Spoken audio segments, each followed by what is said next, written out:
Karapatang Pambata. Mula sa sinapupunan, karapatan namin ginampanan na dapat palagahan para sa aming kinabukasan upang kapahamakan laging maiwasan tungo sa magandang kinabukasan. Bilang mga bata, kami maunawaan. Aming karapatan kailangang malaman.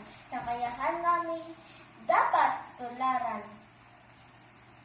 Magandang kinabukasan aming makamtam.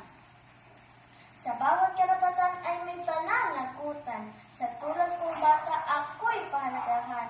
Nasasabi at nakikita aking nararamdaman upang malaman kung ano ang kailangan. Salamat sa lahat ng bagay. Sa anumang oras, lagi kayong nakaalalay. Mga magulang ko, nandyan kayo't dakilang tunay. Karapatan naming mga bata, kayo'y nakaagapan.